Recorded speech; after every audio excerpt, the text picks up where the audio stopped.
was selected. I was one of 2 that was selected out of like 89.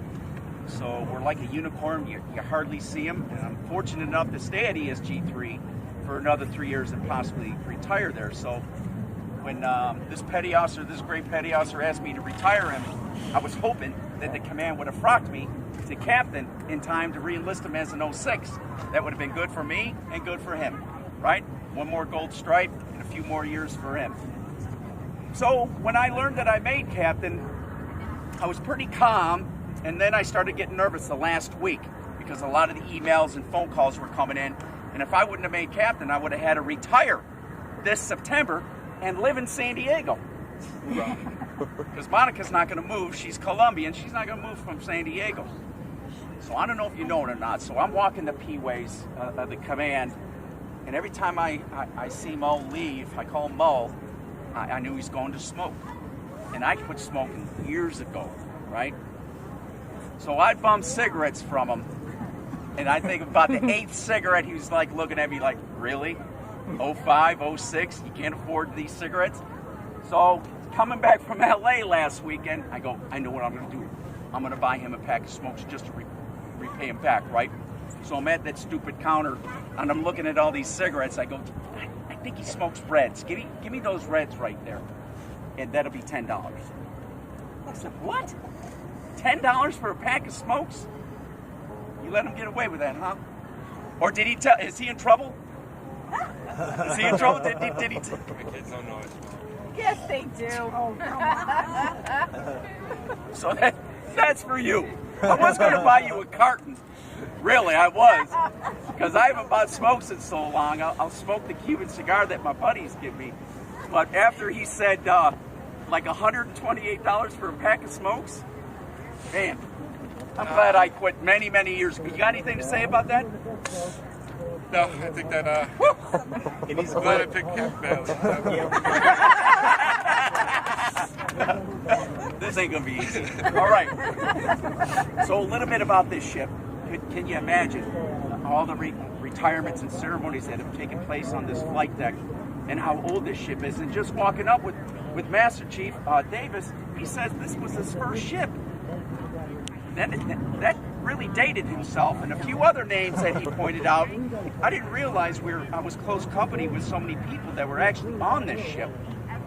And a close friend of mine, working for American Systems Trading Waterfront, he's actually the new chief engineer on this thing.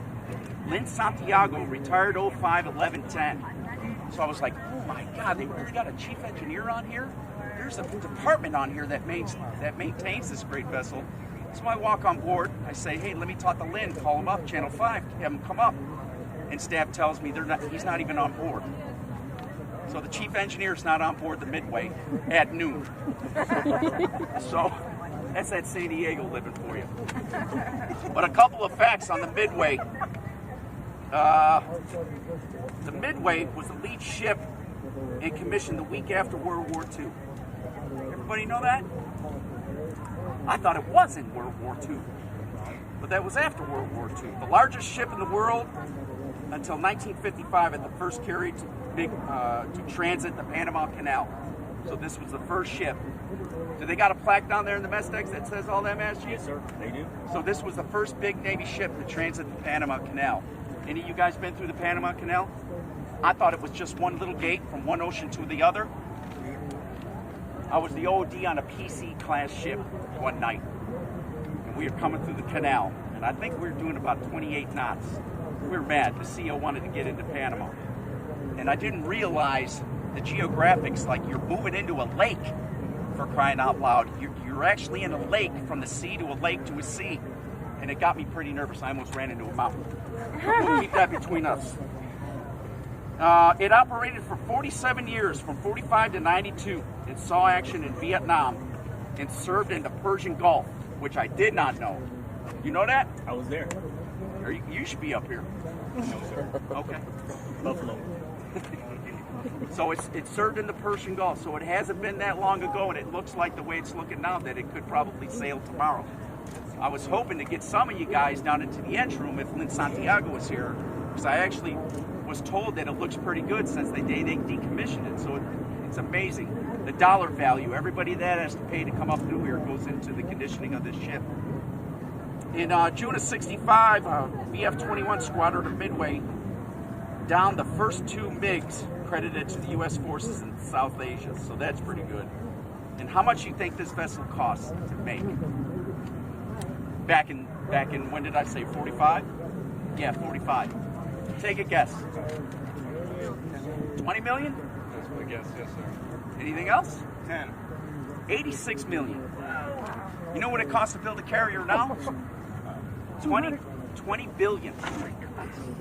That's how much it actually costs. So it's amazing, the technology. If you were to look at this in the pilot house and then go on something like maybe not necessarily the Pearl Harbor, if you guys witnessed the Pearl Harbor 52 coming back from Surdex, there'll be 2 more, America and San Diego.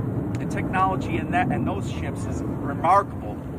We're actually manufacturing these ships to take off the sailors and put on technology, which is hurting the LCS community. Everybody know what that is, the LCS? It's a little ship run by about 20 people. They're having a hard time with that platform. So without any further ado, I'd like to re-enlist them. Are you ready? Ready, sir. Okay.